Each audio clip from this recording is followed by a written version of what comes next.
Top Policial. Revisamos los casos desde una mirada con experiencia.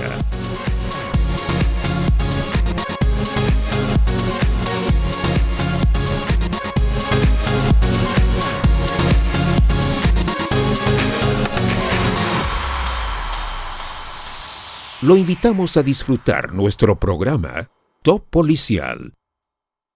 Buenas noches, ¿cómo están? Soy Claudio Vázquez, periodista y conductor del programa Top Policial.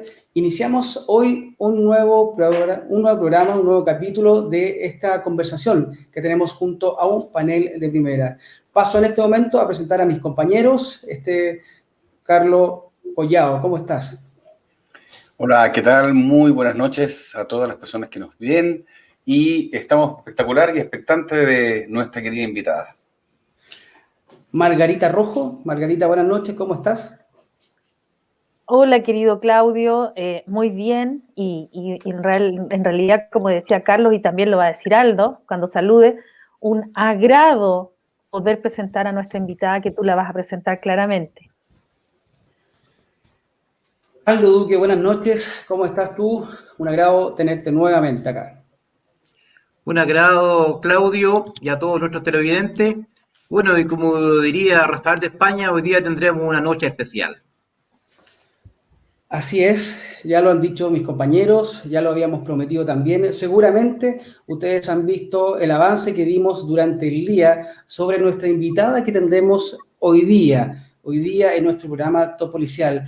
En capítulos pasados también hemos tenido personajes desde Argentina, personas que han relatado su experiencia, y me refiero porque estamos hablando del tema de la educación sexual integral. Es un tema básicamente que no podemos abordarlo en un solo capítulo, por eso como equipo hemos decidido abordarlo en varios capítulos más.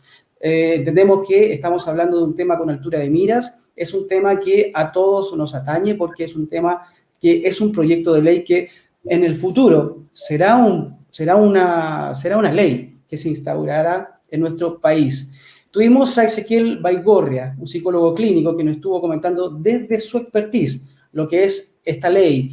Tuvimos también el relato de una madre cuyo hijo fue vulnerado en un jardín infantil bajo esta ley también. Y hoy nos acompaña básicamente una abogada especialista en Derecho Civil y Familia.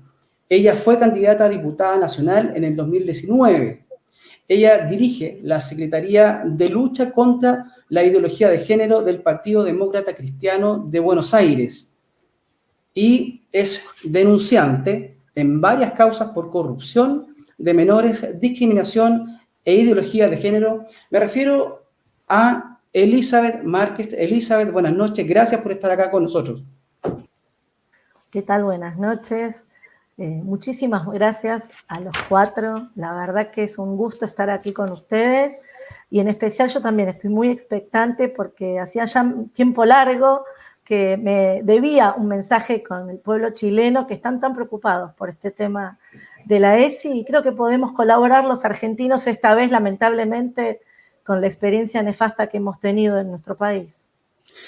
Así es, Elizabeth, primero que todo y en nombre de nuestro equipo también, darte las gracias porque sabemos que estás con el tiempo muy acotado, te hiciste un espacio para estar con nosotros y y para empezar en tierra derecha y antes de que el panel también y mis compañeros empecemos a dialogar contigo, quiero decirte que hemos tenido, como lo dije al principio, en varios capítulos personas que nos han estado hablando sobre la ESI. Seguramente tú ya lo conoces, a Ezequiel Basagoirria, que estuvo con nosotros también, sí. Baigorria, que estuvo también desde la expertise comentándonos sobre esto. Tuvimos también a una madre cuya hijo fue vulnerado. Y en ese sentido nos gustaría escuchar desde tu punto de vista profesional y que también podrás debatir con Aldo Duque desde las leyes, desde el derecho. Y además porque sabemos que ustedes, como también otros invitados nos comentaron, que no tuvieron mucho tiempo de unas mesas de diálogos, de conversación previa a esta ley. Situación, a diferencia de ustedes, que nosotros sí tenemos. Y en ese sentido queremos dar información, orientación y una guía para que todos tengamos la información correspondiente. Te doy la palabra, Elizabeth. Bueno, muchísimas gracias. Este tema que es un tema muy difícil, muy duro, porque sin dudas cualquier vulneración a la niñez es un tema que nos afecta más.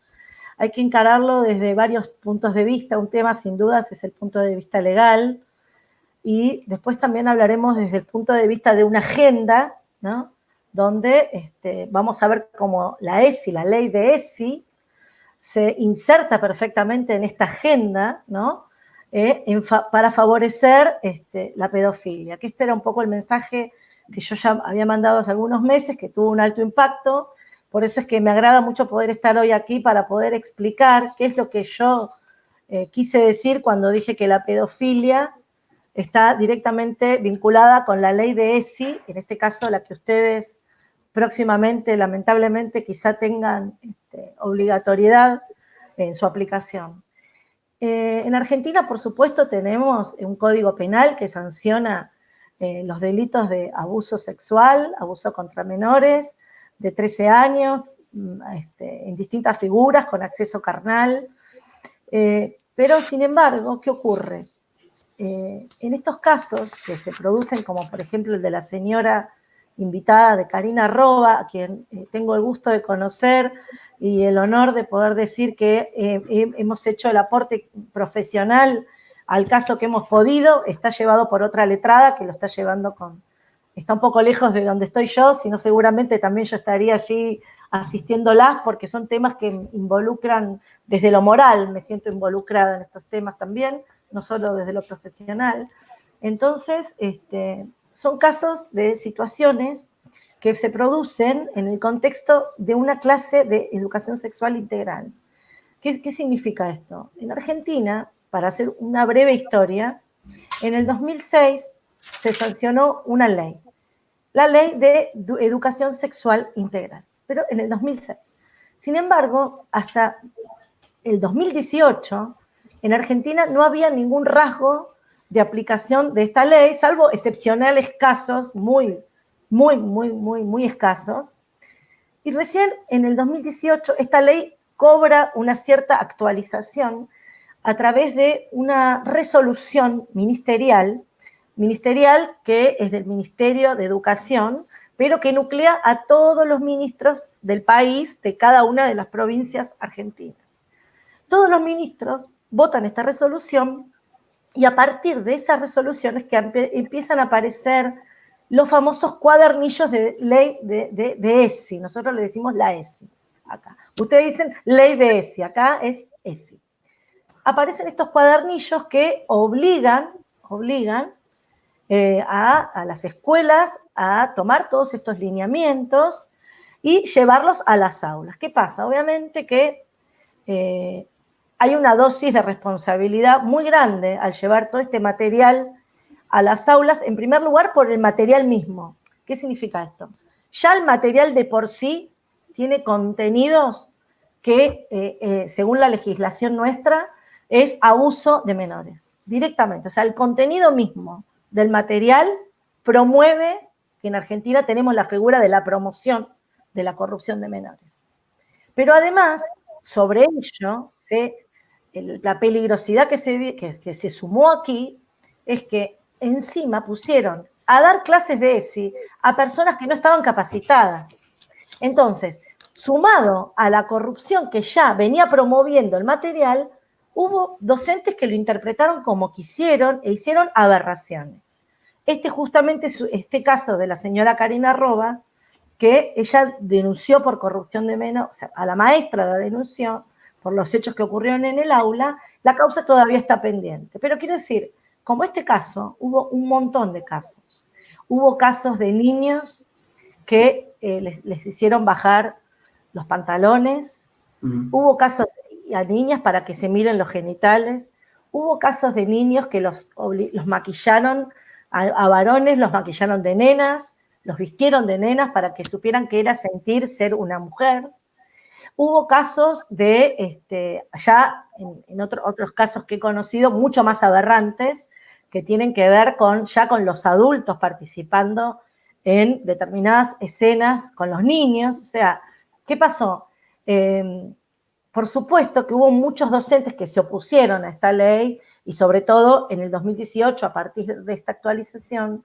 Entonces, ¿qué pasó? Muchos docentes lo tomaron desde un punto de vista biológico y simplemente dieron lo que sería algo razonable, que sería cuidar las partes íntimas a los niños, que nadie te pueda, o sea, lo básico, el cuidado básico de la higiene, de la salud, pero no adentrarse ya en los temas netamente sexuales. Entonces, ¿qué pasó? Otros docentes empezaron a ver que estaban habilitados, por ejemplo, a hablar con los niños de 4 años y 5 años de masturbación, y no se les ocurrió mejor idea que quizá mostrar el miembro para que explicar qué era la masturbación.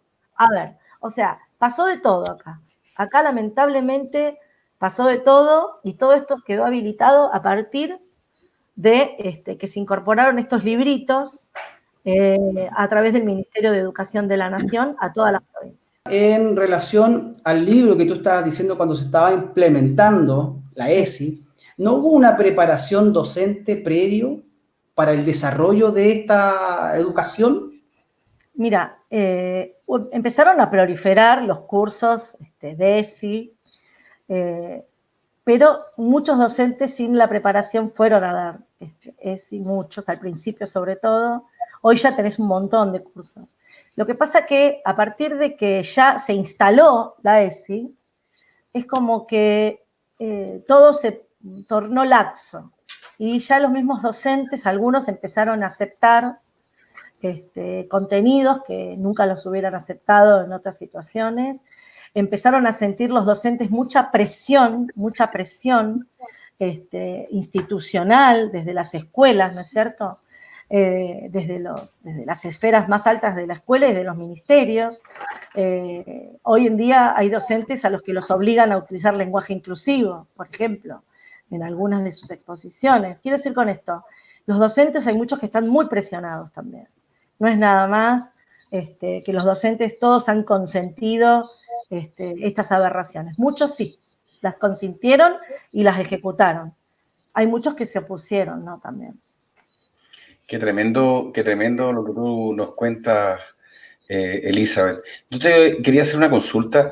¿En qué momento y cómo llega toda esta información a los docentes? ¿Quiénes son los primeros que comienzan a dar estas capacitaciones? Porque yo estuve leyendo un par de cosas y no puedo creer lo que leí. Yo prefiero que me lo diga alguien que está viviendo de forma directa esto. ¿Cómo llega? ¿Desde qué frente llega del gobierno, obviamente? Y si tú tienes conocimiento de ahí, de gobierno hacia arriba, ¿cómo llega a Argentina esta información? ¿Y quién imparte estos cursos de capacitación a los docentes en Argentina?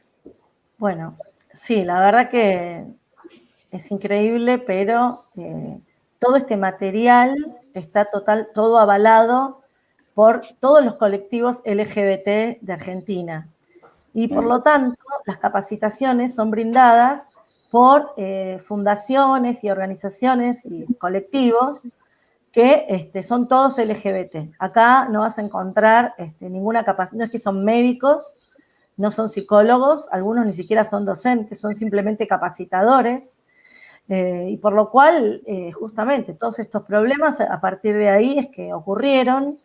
El material a Argentina está llegando, igual que está llegando a todo el mundo, a través de un lobby internacional muy grande, que viene acompañado también un poco, en nuestro país tenemos, por ejemplo, la Fundación Huésped, que la Fundación Huésped es una de las beneficiarias, por ejemplo, de la IPP Parenthood, que la IPP Parenthood también tiene fondos destinados para educación sexual integral. O sea que viene todo de la mano acá, son temas que vienen ensamblados. Colega, una pregunta. Elizabeth, mire, estamos claros y nos llegan los diversos testimonios desde Argentina, que es naturalmente nuestro referente más cercano. Compartimos miles de kilómetros de frontera, entonces ustedes ya están viviendo esto y nosotros pronto a vivirlo. Pero cuando se produce la llegada del docente al aula, el del profesor al aula, ¿no es cierto? La seño, como le llaman en Argentina, y en ese contexto ellos tienen que aplicar un reglamento, me imagino, alguna directriz, algo que diga la ley. En Chile, cuando se dicta una ley, junto con la ley se dicta un reglamento para ver cómo se va a aplicar la ley. ¿En Argentina existe un reglamento o esto queda entregado a la libre interpretación o la forma en que el docente estime pertinente entregar este contenido sexual explícito a los niños? Bueno, es así la cuestión. En el 2006, por supuesto, la ley era muy antigua, por eso directamente tenemos que hacer referencia a lo que pasó en el 2018, que fue en ese programa de educación sexual integral donde se contemplaron y se erigieron los famosos lineamientos de la Ley de Educación Sexual Integral. Esos lineamientos, si uno los recorre, son totalmente ambiguos, por supuesto, todos plagados de ideología, todos plagados de conceptos como el paternalismo, como el patriarcado, como el feminismo, como la mujer buena y el hombre malo, o sea, todos lineamientos en ese aspecto, ¿no? Hablando de discriminación contra el colectivo LGBT permanentemente, denostando la figura de la familia y del hombre, todo el tiempo. Esos son los lineamientos de esa resolución del 2018. A partir de ahí es que surgen los libros, que es el material que acompaña, ¿no es cierto?, al docente en la formación, en el aula. Entonces, uno accede a través de la página del ministerio, por ejemplo, a un montón de material que tiene que ver con material para el aula y material para las familias. Entonces, justamente ese material se transformó en la única, digamos, barrera, por decirlo de alguna manera, o el único límite al docente. Que claro, igualmente cuando uno lo recorre, no hay ningún límite. En realidad, deja al libre albedrío de la docente, del docente, un montón de cuestiones, casi todas. Pero les da unos pequeños lineamientos en el aspecto de, bueno, cuando hablemos de discriminación, tenés que hablar de discriminación al colectivo LGBT y a la mujer.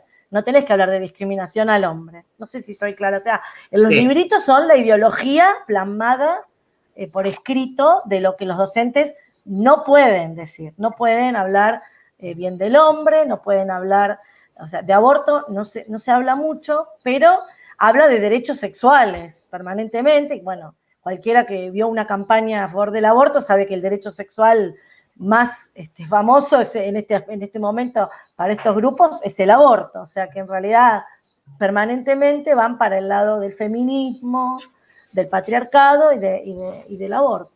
Yo quería hacerte una consulta, Elizabeth. Yo estuve leyendo alguna información respecto de estas capacitaciones y me llamó mucho la atención que estos docentes, que como tú dices fueron orientados por personas que no son capacitadores naturales, que no son profesores o médicos o abogados, alguien que tenga una instrucción superior como para poder capacitar a los profesores que son una pieza fundamental en el sistema educacional y en el sistema normal, en todas las sociedades. Los profesores son tremendamente importantes para una sociedad. Ahora, yo estuve leyendo las capacitaciones que les hacían y quiero que tú me lo corrobores o me lo expliques en profundidad, por favor. Habían maquetas de penes y vaginas que tenían que ser utilizados con niños de 4 a 6 años. Tenían que dibujar, por ejemplo, los niños sus genitales en la pizarra frente a sus padres, y aquellos niños que obviamente con un pudor normal por la edad no lograron hacerlo, los papás fueron cuestionados porque los niños aparentemente tenían algún trauma. ¿Fue así? Sí, fue tan así y hay muchísimos más ejemplos. Pero, ¿qué es lo que pasó acá? Los primeros tiempos de la resolución del 2018 fueron sumamente cruentos. Porque, ¿qué pasa? Era el primer momento donde estaban introduciendo todo. Es como que todo vino de golpe. Entonces, al principio es donde yo vi las mayores aberraciones. Donde, ante la falta de material, la falta de control, la falta de instrucción, todo eso devino en que cada docente hacía lo que quería. Por ejemplo, se mostraron maquetas de penes y vulvas y se les explicaba a los chicos lo que era una relación sexual. O sea, chicos de 4 años estoy hablando, ¿no es cierto? No estoy hablando quizá de un chico de 16 años, más, estoy hablando de chicos de 4 años, que quizá, como acá Margarita va a poder explicarlo mejor por su por su profesión, son chicos que todavía no han, por supuesto, experimentado, ni hablar que no, pero tampoco tienen la noción clara de lo que es una relación sexual. No lo han visto, no lo han... O sea, es una cosa totalmente fuera de la edad, algo no apropiado para ese rango etario, y esto fue lo más grave de lo que pasó. Se mostraban estas cosas a los padres que se iban a quejar por los contenidos que veían o por lo que los chicos les contaban. Por ejemplo, un grupo entero de chicos una vez fueron a contarle a sus padres que les habían hecho bajar los pantalones. Entonces, todos los padres fueron a la escuela. Todos esos padres, lamentablemente, tuvieron problemas después. Fueron citados por psicólogos para ver por qué ellos se oponían a que los chicos conocieran la genitalidad del otro. Una cosa, estamos hablando de chicos de jardín de infantes. Entonces, lamentablemente, el futuro es muy oscuro con respecto a esto. La ley de educación sexual vino a poder lograr que nuestros hijos pierdan la vergüenza y que pierdan el asco, y que entonces en un futuro no muy lejano puedan ser víctimas de abuso sexual por pedófilos, y nosotros los padres no nos vamos a dar cuenta porque los chicos no van a poder justamente referir que han sentido asco o que han sentido vergüenza. Entonces, es un tema muy delicado, y yo sé que la otra vez cuando yo les decía en el video, yo sé que es muy difícil lo que estoy diciendo, pensar que en la escuela van a hacer algo para que tu hijo sea víctima de un pedófilo, es muy difícil de decir, es muy difícil de entender, cuando por supuesto la escuela siempre fue el lugar seguro, fue la segunda casa. Nosotros acá en Argentina es mi segunda casa, la escuela, donde las cosas buenas ocurren, donde te educan, no te corrompen. Bueno, pero esto está pasando en Argentina ya hace 2 años. Los casos no cesan, y la verdad que los padres se están poniendo, cada vez hay más padres que nos oponemos, están en alerta. Lo que pasa que acá, como ya dictaron la ley, nosotros ahora tenemos que recorrer todo un camino legal, que acá el colega lo podrá hacer su paralelo con lo que es en Chile, pero tenemos que recorrer todo el camino inverso para una inconstitucionalidad, para una nulidad, o sea, y eso puede tomar años. Yo acá en Buenos Aires, yo ya pedí la suspensión de esa resolución 340, que es la resolución que introduce todos estos lineamientos, y que si yo lograra que se suspenda, tienen que sacar todos los librillos de la escuela. O sea, ya tendríamos un avance retirando todo esto. En ese momento, cuando yo lo solicité, el ministro de Educación recibió de todo el país cerca de 500 cartas, documentos, que son las cartas notariales, donde se le intimaba al cese o sea, hubo un movimiento muy importante acá en Argentina contra esto, y no lo hemos logrado todavía. Y eso que todo el país, ustedes saben que Argentina somos muchos, es un país muy grande, muchas poblaciones distantes, pero tuvimos familias que entre 5 familias pagaron una carta documento porque eran familias sin recursos para mandar la carta documento al ministro. O sea que acá la comunidad se movilizó, y así todo no lo estamos logrando. No lo hemos logrado. No lo hemos logrado. Elizabeth, bueno, yo te agradezco tanto tu testimonio, porque fíjate que aquí en Chile hay muchas personas que son negadoras de esta situación. Además, también siguiendo la idea tuya de lo que tú planteaste, que muchas veces cuando los padres iban a los colegios, le invertían el discurso, es decir, los padres eran los histéricos, los padres eran los distorsionados, y siendo que la conducta que le estaban enseñando a los niños claramente era una conducta perversa en la esfera de la sexualidad. Acá hay que ser claro, eso era perversión, eso no tiene que ver con educación sexual, eso es otra cosa, ¿ya? No es educación sexual.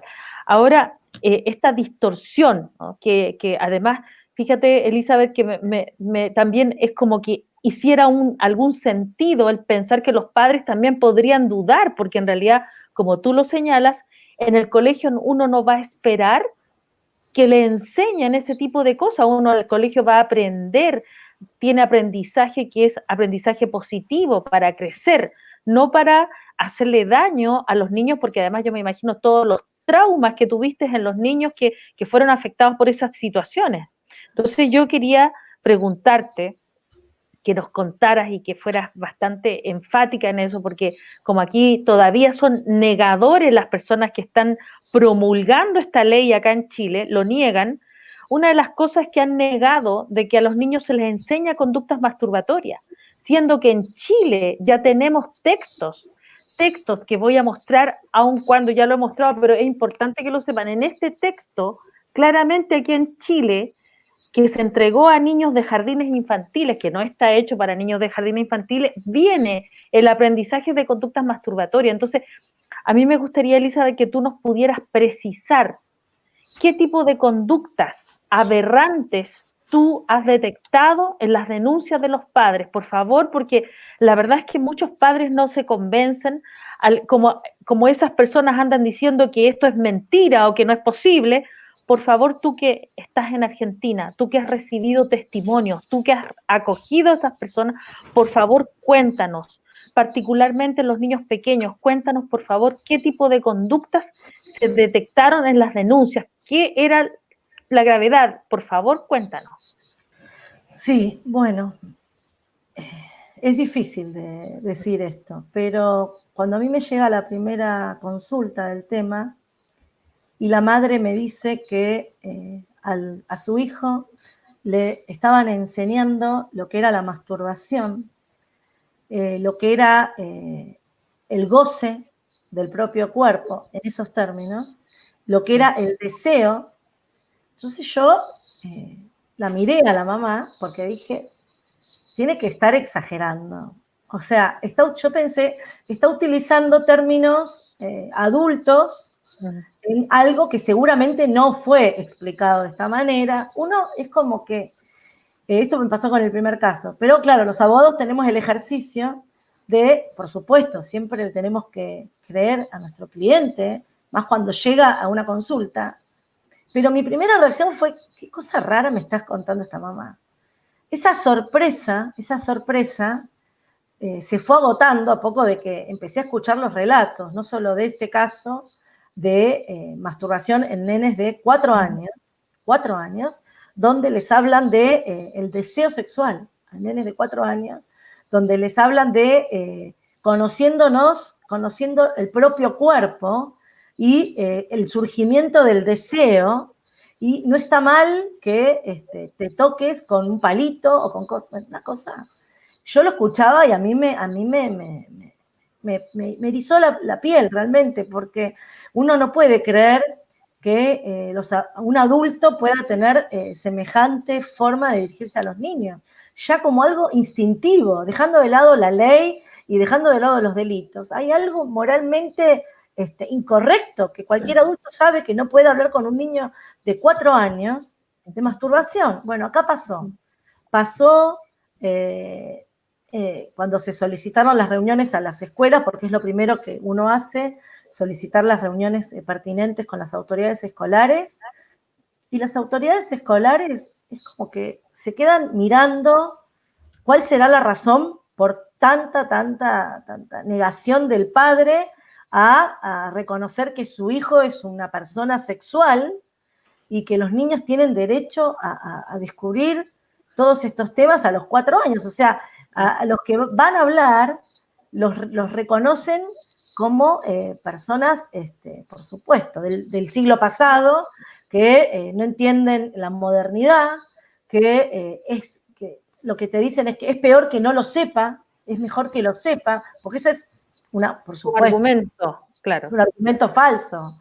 Claro. Porque, bueno, después si tenemos un minutito, quizá podemos contar bien cuál es la gravedad del tema de la masturbación. Seguramente, Margarita, lo habrás explicado varias veces, pero siempre es bueno recalcar porque, ¿sabes qué? La masturbación, al ser un acto personal, individual, pareciera que goza de cierta indemnidad. No sé si soy clara. Pareciera que como es algo que el chico lo hace a solas, pareciera que por eso es que está permitido. No sé si soy clara, que el estímulo no es tan negativo que cuando interactúa con otra persona. Entonces los padres ¿qué te dicen? Los padres que no se dan cuenta de la gravedad te dicen, pero es normal, los chicos se masturban. No, los chicos no se masturban a los 3 años, por favor. O sea, hay que explicar la diferencia entre lo que pasa a un niño de 3, 4 años a lo que pasa en una actitud más adulta. No tiene nada que ver. Bueno, todo esto, por supuesto, no lo explican. No solo que no lo explican, sino que lo fomentan. Claro, Elizabeth, y además recordarle a las personas que los autores que movilizaron esas ideas, que son los derechos sexuales de los niños, algunos dicen derechos sexuales y reproductivos, falacias absolutas. Kendler, un psicólogo alemán, quien fue partícipe de haber entregado a los niños por más de 40 años en adopción a pedófilos. Kendler, que planteaba que tener relaciones sexuales con niños no era un tabú, sino que era un progresismo, y que además en esos años, en la década del 60, en el 68, se hizo el Partido Verde alemán, era el Partido Verde Ecológico alemán, que promovía la legalización de la pedofilia. O sea, esos planteamientos teóricos, bases teóricas, son de pedófilos. Y también tenemos que hacer alusión a Alfred Kinsey, que era un reconocido pedófilo. Algunos plantean que también era zoofílico, que experimentó con niños. Entonces, ¿cuáles son las bases de estas leyes? ¿Cuáles son las bases ideológicas que tienen estas leyes? Por favor, investíguenlo y aclárenlo. Son absolutamente sujetos pedófilos que estaban hace muchos años tratando de sexualizar y de pervertir al ser humano. Esto tiene muchos años. Por favor, lean de Lucy Guattari, El Antiedipo. Ahí se van a encontrar con muchos elementos de esto. Si esto no es casualidad, no existen las casualidades acá. Solo precisar esto, Elizabeth, porque es importante que la gente lo sepa. Gracias, Elizabeth. No, Elizabeth, yo te quiero invitar, y junto a ti, también a mis compañeros, a que revisemos en estos momentos unas láminas que van a ser bastante explícitas y que nos van a ejemplificar lo que ustedes como material tienen en estos momentos en su país. Les aviso por interno a mi director para que empecemos a revisar estas páginas. Mira, aquí tenemos la edad en los cambios y hemos encerrado la masturbación, que es uno de los temas a tratar. Estos son el material que ustedes tienen allá. Sí, fíjate que esto está destinado a los más chiquitos.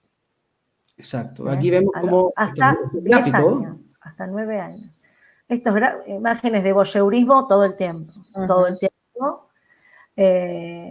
Tenemos, acá está lo de la masturbación.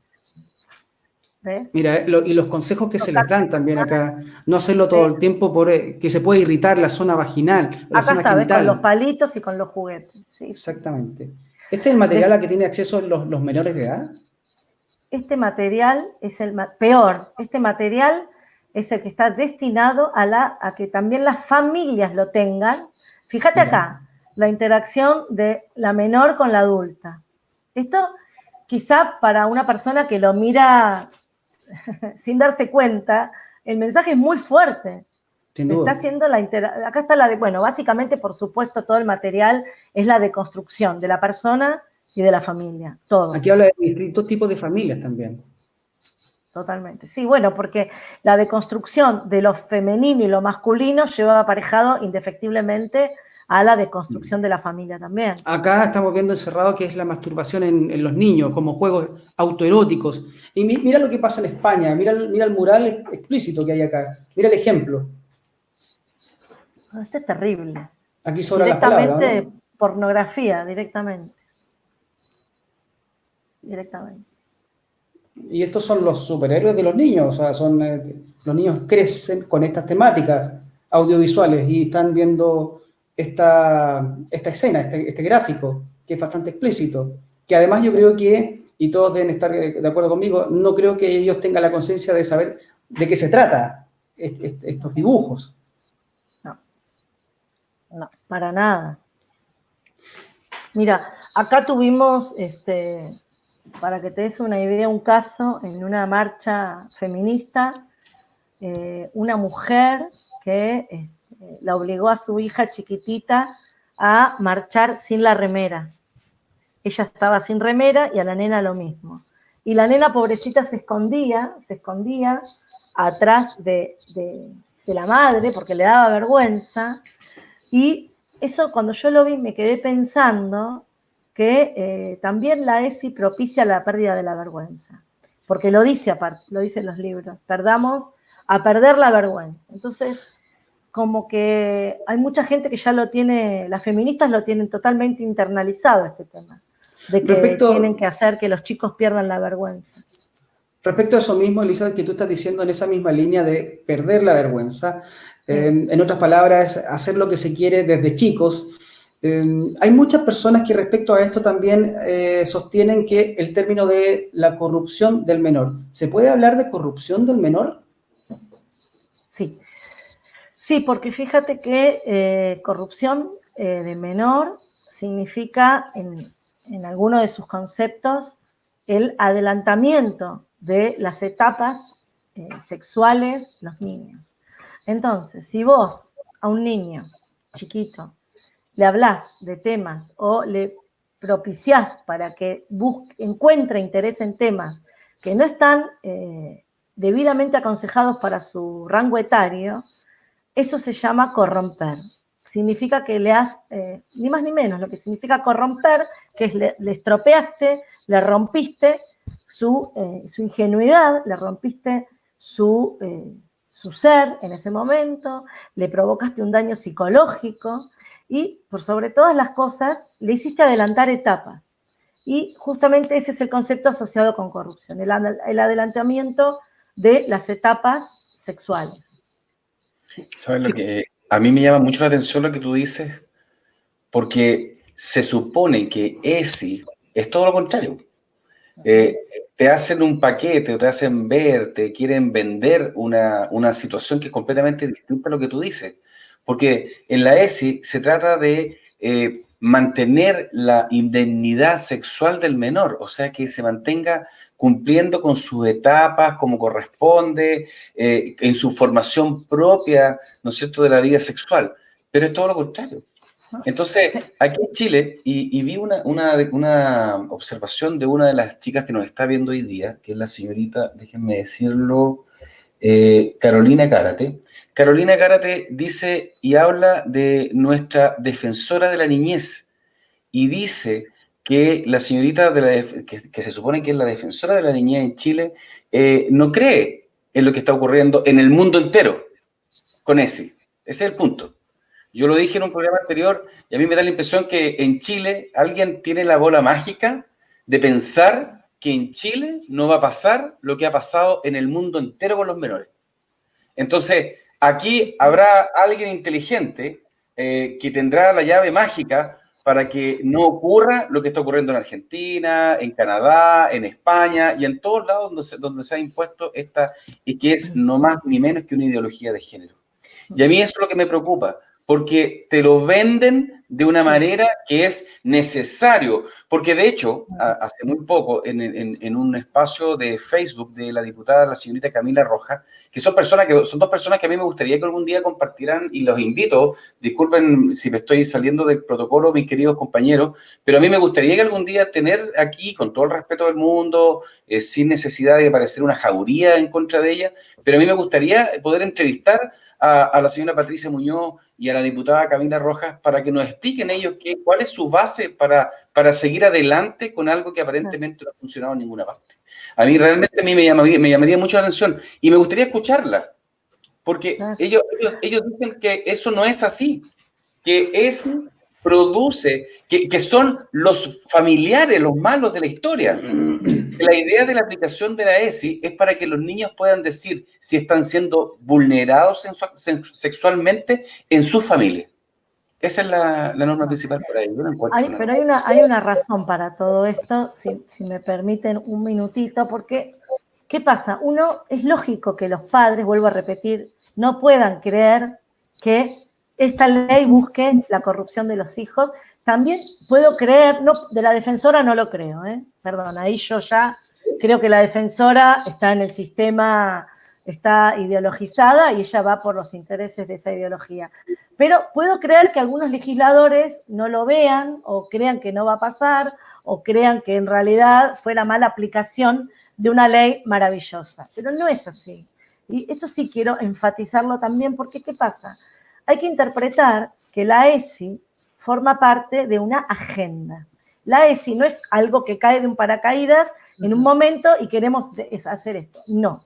La ESI forma parte de una agenda. Yo la agenda la dividí como en etapas, desde el feminismo, digamos, del último feminismo para adelante, porque siempre hablamos de las etapas del feminismo. Bueno, yo ahora tomo el último feminismo, que es ese feminismo radical, que lo único que busca es denostar al hombre, ¿no?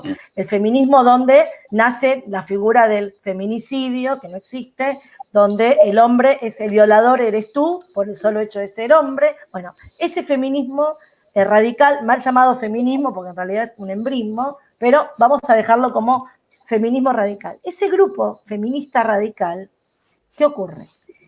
Mediante el sistema de las ventanas de Overton, que después les voy a contar quién fue, una persona muy importante que fue vicepresidente del Centro McKinley de la Universidad de Michigan, él hablaba de una forma de ir introduciendo aberraciones en la sociedad. Entonces, este sistema lo que va haciendo es ir abriendo las posibilidades a distintos temas. Las feministas lo primero que hicieron fue abrir la posibilidad de ¿qué? De que la mujer sea la buena y el hombre el malo, y que la mujer sea la víctima y el hombre sea el victimario, y que la mujer sea siempre la violentada y el hombre sea siempre el violador. Bien, una vez que se logra instaurar ese concepto, las feministas van por el aborto, ¿no es cierto? O sea, ese mismo grupo radical que pregonaba los derechos de las mujeres y que las mujeres somos buenas y todo esto, van por el aborto, van pregonando el aborto y van diseminando el aborto por todo el mundo. Ahora, la etapa que viene es la pedofilia. ¿Por qué? Porque en realidad, este grupo radical que es el feminista, que es justamente lo que yo les iba a contar, que es lo que está pasando acá, necesita de la pedofilia, necesita de la ESI, perdón, ¿para qué? Para que la pedofilia pueda avanzar. Si ustedes ven, en Argentina, los grupos pedófilos es impresionante lo que están proliferando. Ya hoy día tenemos periodistas diciendo que la pornografía infantil no es mala. Tenemos el Congreso de la Nación Argentina, el Senado, hablando con psicólogos que dicen que el pedófilo no siempre es una persona con problemas morales, que puede ser pedófilos buenos, puede haber pedófilos malos, dicho por el Congreso de la Nación Argentina. Tenemos, infinidad de ejemplos, ya estoy hablando, la esposa de una secretaria acá del Instituto de Discriminación, o sea, una persona muy importante, que ocupa un rol importante, el marido escribiendo un poema que se llama Incesto Sentido, que es el padre le escribe a la hija que la ve durmiendo con un shortcito y que le produce cosas. O sea, acá nosotros ya estamos viviendo la etapa de el movimiento pedófilo que se viene. Entonces, ¿qué ocurre? La ESI es exactamente funcional a esos fines. Sin la ESI, primero, los chicos no hablan de sexo en la escuela. Con la ESI se empieza a hablar de sexo en la escuela. Los chicos normalmente, hay muchos que no sabrían lo que es la masturbación si no lo hablan en la escuela. Hay chicos que descubren en la escuela que existen las relaciones homosexuales, que existen los travestis, que existen todas estas 112 géneros, que si no lo hubieran en la escuela, no lo saben. O sea, ellos necesitan de la escuela para transmitir todo esto, para lograr luego el avance de la pedofilia. Por eso, cuando dicen que es imposible que una ley o que esta ley en Chile no va a tener los mismos efectos, forma parte nada más que este mismo sistema y es un eufemismo. Esta ley solamente tiene estos efectos. No hay otro efecto de una ley donde vos a un chico de 4 años le estás enseñando a masturbarse. No puede haber otro efecto. No sé si soy clara. O sea, están los planes que produzcan estos efectos. Me parece que es absolutamente claro y nítido la forma que lo explica. Me doy cuenta que prácticamente desarrollas tú y otras personas más, nosotros también acá en Chile, el papel de la especie de Casandra, ¿no es cierto? Esta pitonisa troyana, que cuando ve venir el caballo de Troya, trata de advertirle a Priamo, el rey de Troya, que adentro viene la traición y viene la tragedia, bueno, nadie la escucha y finalmente la destierran y muere. A la pobre Cassandra que trató de advertir la tragedia. Bueno, tú más o menos, y nosotros acá en Chile estamos tratando de advertir que este caballo de Troya trae lo que tú acabas de describir. Y en ese mismo contexto te quiero preguntar, lo hablamos un poco antes del programa, me dijiste, sí, tú me autorizaste, me dijiste, pregúntamelo nomás, así que me voy a tomar de esa licencia para hacerlo. Ustedes están estrenando gobierno, prácticamente. El 1 de enero, tengo entendido, asumió la presidencia de la República Argentina el señor Alberto Fernández. Bueno, se ha pronunciado al respecto, ha dicho algo, va a hacer algo, es decir, lo que tú nos describes, a mi juicio, estoy hablando de título personal, me parece monstruoso, ¿no es cierto? Es decir, decirle a un niño de 4 años que despliegue o insinuarle que despliegue maniobras masturbatorias con 4 años de edad, no con 15, no con 16, no con 14, no, con 4, a mí me parece aberrante. Pero me imagino que el presidente de la República algo habrá dicho, tendrá algún lineamiento, tendrá algún pronunciamiento. ¿Qué es lo que ha hecho o ha dicho el señor Alberto Fernández en la Argentina? No, el presidente específicamente de la ESI, de los contenidos, yo no tengo registro que se haya expresado específicamente de los contenidos, sí que se totalmente a favor de la ley de educación sexual. Presumo que si él dice que está a favor de la ESI es porque conoce los contenidos. Me imagino que será un presidente responsable y que debe conocerlos. Y por otro lado, él es muy cercano a los colectivos LGBT. Con lo cual, él tiene también, y no hablo de los colectivos LGBT, no hablo de las personas LGBT, hablo de los colectivos, pues yo siempre trato de ser muy cuidadosa en distinguir mis conceptos hacia las personas de mis críticas hacia las ideas, ¿sí? Entonces, él es muy cercano a la ideología LGBT, ¿sí? A los colectivos, a los preceptos, al tema de, bueno, por supuesto, el aborto, él ya dijo que será ley y que ya tiene el proyecto. En plena pandemia lo quiso meter en el Congreso, lo que nos obligó a todos a salir a la calle, en plena pandemia. Vos fíjate hasta qué punto es importante para él esto, cuando en Argentina estamos estimando un 60% de nuestros niños, niñas y adolescentes abajo de la pobreza cuando salgamos de esta pandemia. Estamos hablando de un país en una emergencia sanitaria y el presidente piensa solamente en meter el aborto y en leyes de educación sexual. De hecho, te digo, desde que entró Alberto, es impresionante, las clases de ESI se duplicaron, ya no es nada más en la clase, sino que ahora se está convirtiendo en realidad la transversalidad. O sea, viste que la ESI, ellos te lo plantean que es para todas las materias, que todo tiene que tener esa mirada, ¿no es cierto? Antidiscriminación, inclusiva, como ellos la llaman eufemísticamente hablando. Entonces, ¿qué pasa? Vos ya hoy tenés chicos, clases de historia, donde les hacen ver cosas a través de una mirada LGBT. Ven inglés y en inglés leen en un libro que se llama George, que es un niño trans, que pobrecito lo muestran como un niño que sufría porque quería ser mujer, en fin. Muestran todo en inglés. O sea, en todas las materias ya nosotros encontramos contenidos ideológicos, no solamente en las clases de educación sexual. Así que, por la forma en que ha proliferado, por la forma en que realmente lo están haciendo en todas las materias y por la falta de, digamos, yo no escuché que él diga algo está mal, claramente el presidente está a favor, y no solo está a favor, sino que lo está estimulando cada vez más.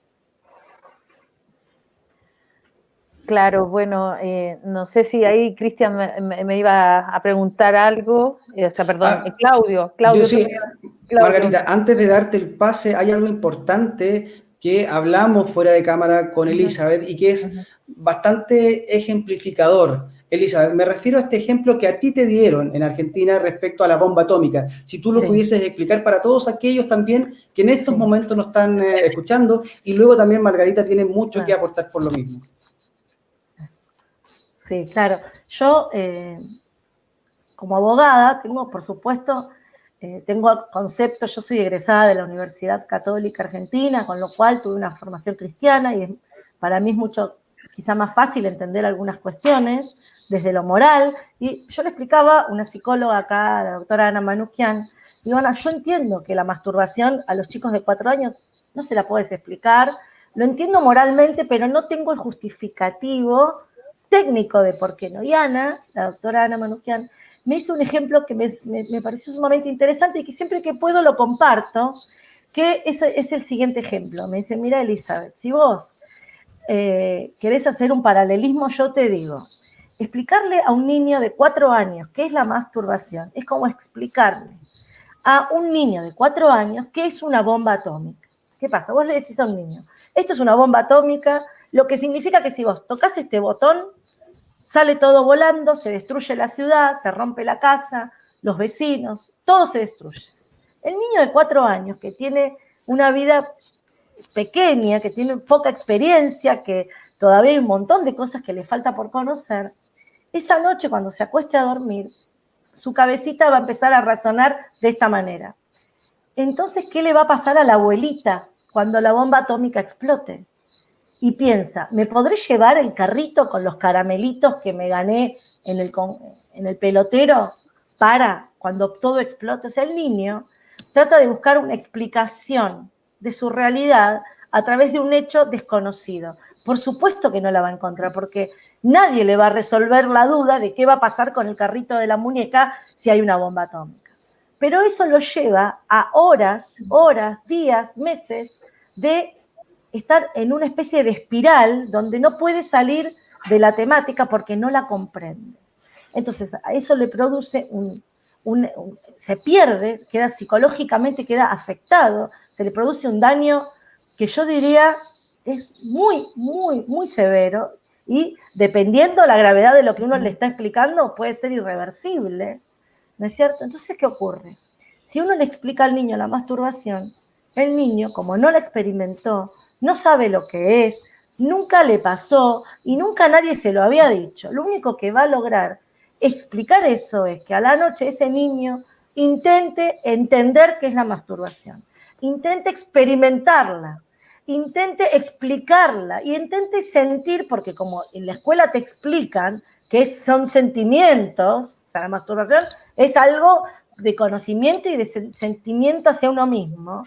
Cuando esto ocurre, el niño trata de experimentarlo. Entonces, también le va a producir ese mismo problema psicológico, donde no lo va a poder explicar, donde va a estar encerrado en ese tema. Y la doctora Ana me explicó que eso puede provocar en los chicos falta de atención escolar, puede provocar atraso en la escuela en el sentido de empezar a fallar en sus materias, puede provocar y otro tipo de secuelas gravísimas. O sea, estamos hablando de algo que los puede perturbar psicológicamente de una manera que después va a llevar mucho tiempo revertir y si se revierte, quizá en la vida adulta le puede provocar también secuelas en el momento de su madurez sexual. Entonces, algo que parece una ingenuidad y no lo es, no es ninguna ingenuidad al chico enseñarle a masturbar a los 4 años. Claro, o sea, efectivamente, Elizabeth, para las personas que nos están escuchando, es absolutamente contraindicado enseñarle a un niño pequeño conductas masturbatorias.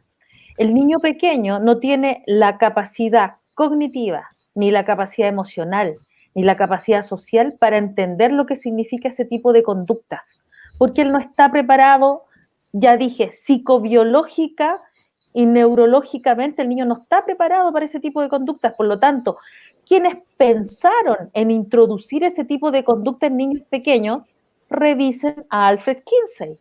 O sea, a pedófilos reconocidos, que él en la Universidad de Indiana hizo todos esos experimentos y esas aberraciones. Entonces, solamente en una mente distorsionada como la de él, de un pedófilo, porque además les voy a decir otra cosa, los pedófilos no son víctimas, los pedófilos tienen una parafilia. Y como dice Hugo Marietan, que también es un argentino, un psiquiatra argentino, él habla de que la mayor parte, por no decir que el 100%, pero habrá un 1% a lo mejor, pero la mayor parte de esos sujetos son psicópatas, porque tienen juicio de realidad, no están locos ni dementes. Son personas que están insertos en las sociedades y que ustedes ya han visto dónde se insertan, que buscan los nichos donde están los niños.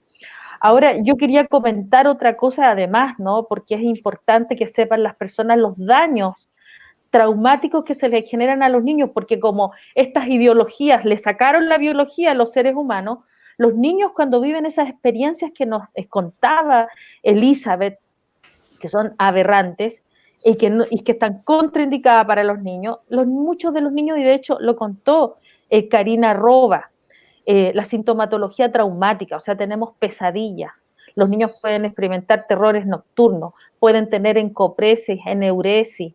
Los niños pueden tener, por ejemplo, malestares psicosomáticos, les puede doler el estómago.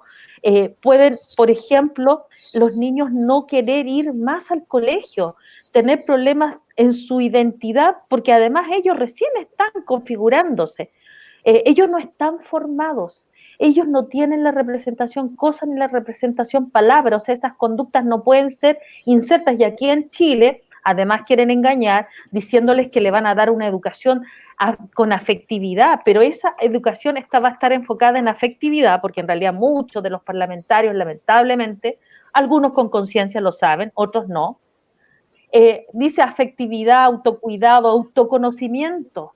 El autoconocimiento significa explorarse, conocerse el cuerpo, pero en ese momento no es función del colegio, porque además Elizabeth nos va a poder contar, muchas de las palabras que colocan esconden otro tipo de conductas. De hecho, les quiero leer lo que ocurrió en España, cuando en España hablaban de de ser partícipe en que comienza el despertar sexual para los niños, porque ellos hablan de niñitos pequeños.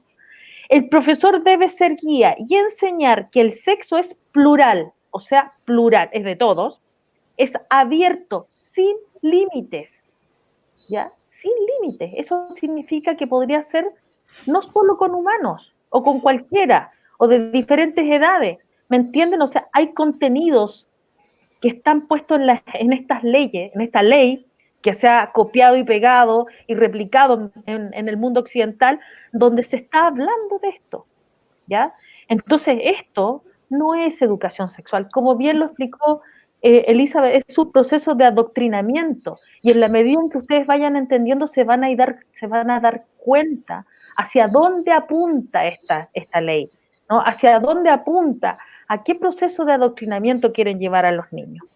Y ahí, bueno, voy a aprovechar de que estoy aquí para hablarles y preguntarle a Aldo, que es importante. Aldo, ¿con qué nos quedaríamos nosotros? Porque ahí Elizabeth describió el voyerismo, había el sadomasoquismo, había el abuso sexual propio, impropio.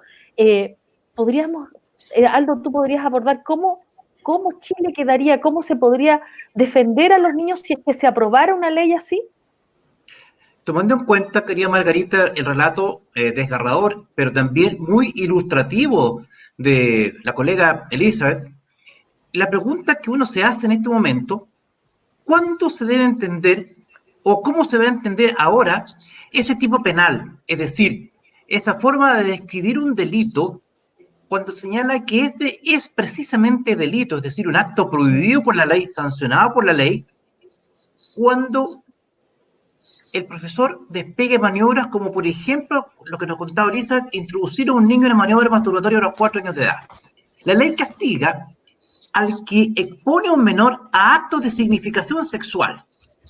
La ley es clara, a cualquier acto de significación sexual, y le deja al juez la interpretación para definir qué es o no es un acto de significación sexual.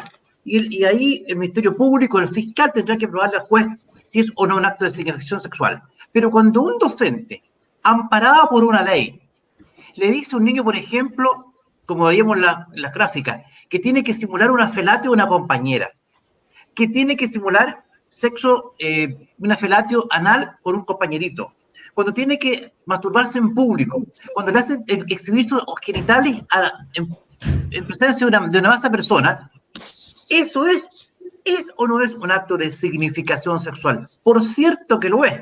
Entonces, desnudo desde el punto de vista del análisis jurídico penal, eso sería un delito, al tenor de lo que describe la ley como delito. Pero, amparado por la ley, deja de ser delito porque lo está ejecutando un docente en el contexto pedagógico. Es decir, derechamente entramos en tierra de nadie.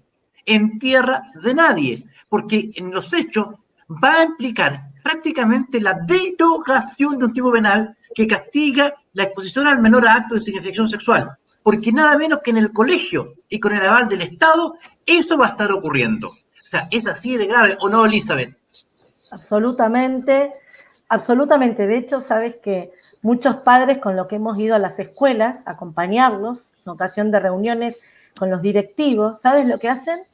Vos le decís, pero mira, el artículo 125 dice, el que promoviere o facilitare la corrupción de los menores, que es el paralelo que ustedes deben tener allá en Chile para los actos de significación.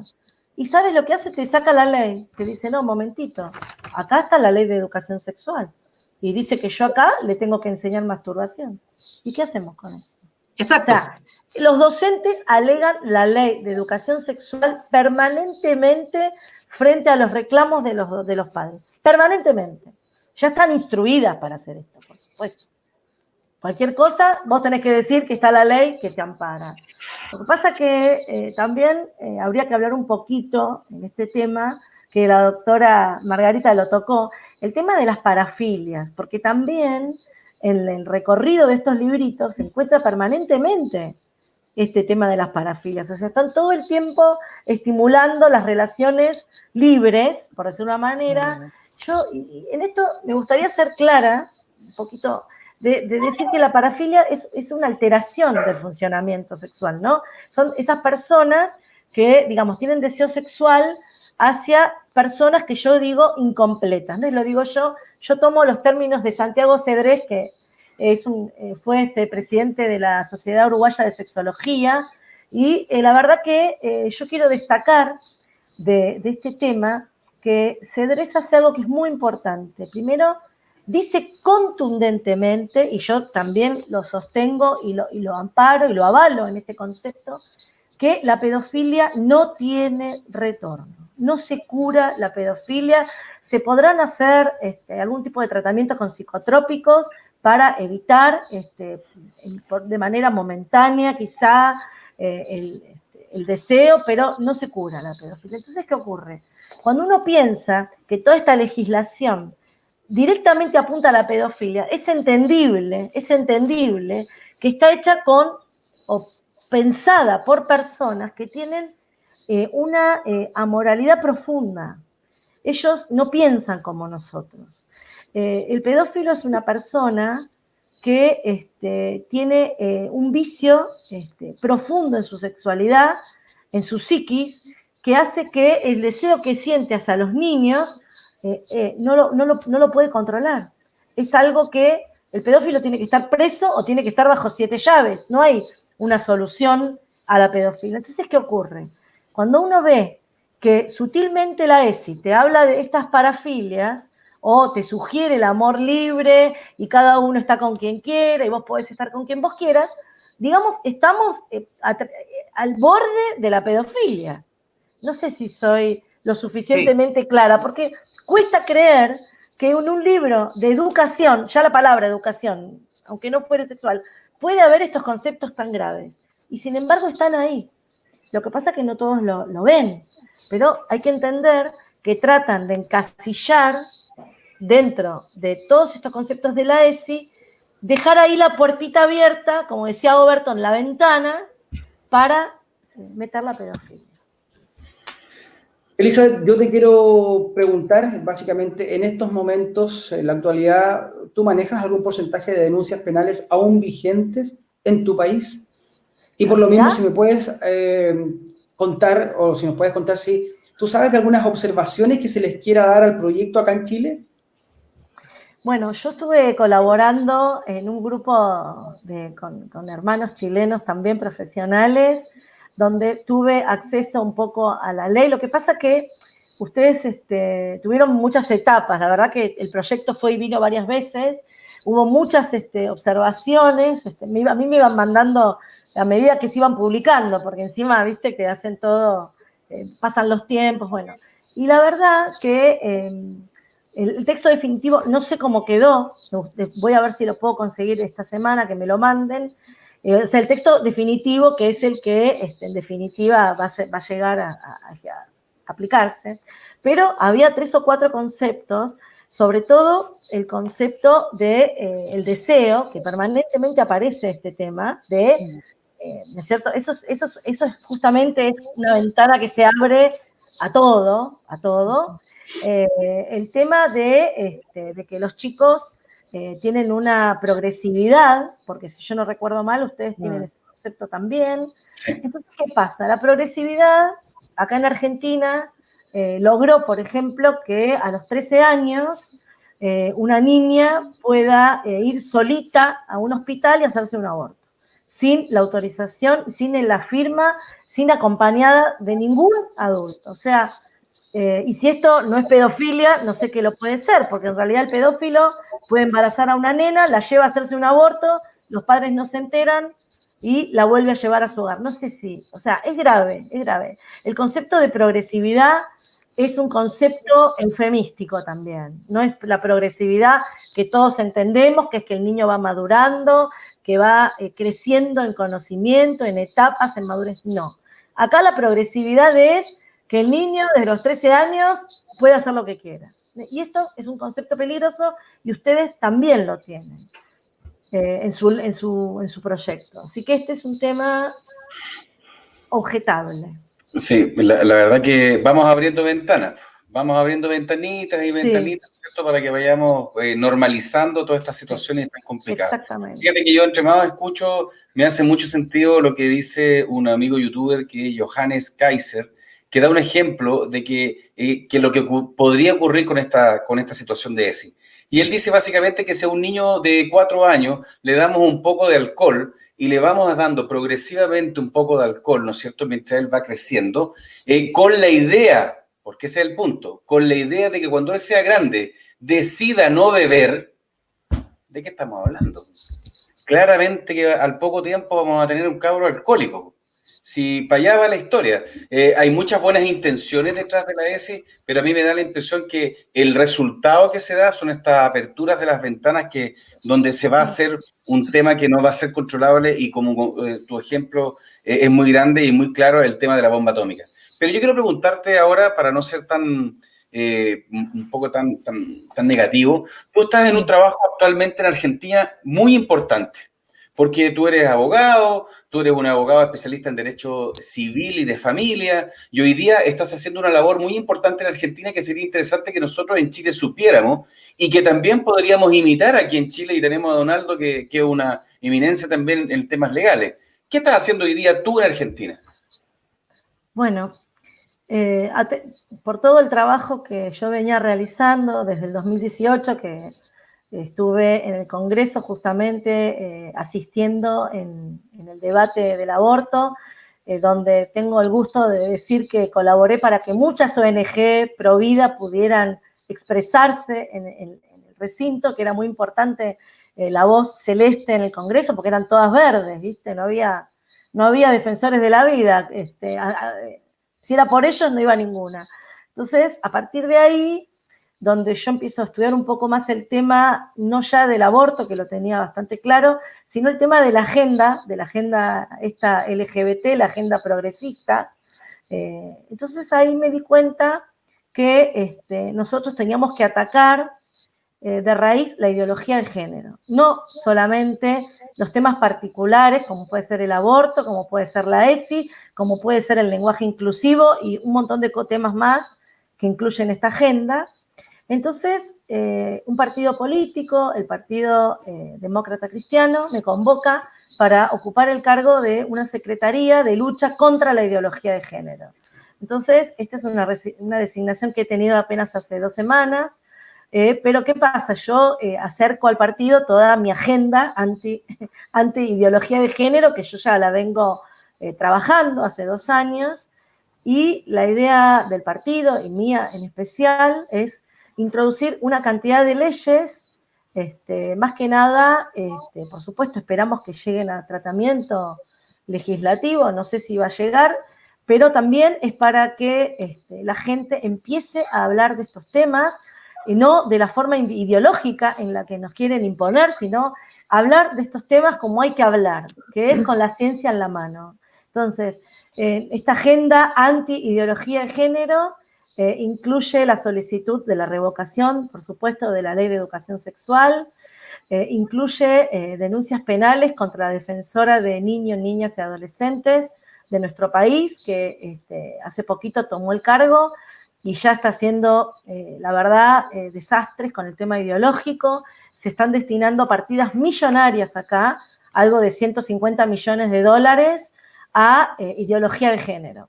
Todo esto nosotros vamos a plantear, ya les digo, proyectos de ley, un proyecto de ley muy interesante que estipula la prohibición de la aplicación de la ideología de género en cualquier política aplicada a los menores, con la fundamentación correspondiente. Después otras leyes que hemos denominado aulas libres, que queremos liberar las aulas de cualquier tipo de ideología, no solo de ideologías de género. Creemos que las aulas tienen que ser un lugar científico, no puede ser un lugar ideológico. Y después, bueno, accionar penalmente contra, lamentablemente, casi todos son personas que ocupan cargos públicos, las que van a ser denunciadas. Vamos a hacer denuncias contra la que dirige el Instituto contra la Discriminación, porque no está cumpliendo tampoco con sus deberes. En fin, tenemos un montón de proyectos y algunos de ellos, yo hablé con algunos compañeros de Chile, algunos de ellos nosotros los vamos a acercar a Chile, porque creemos que nada más con oponernos no sirve.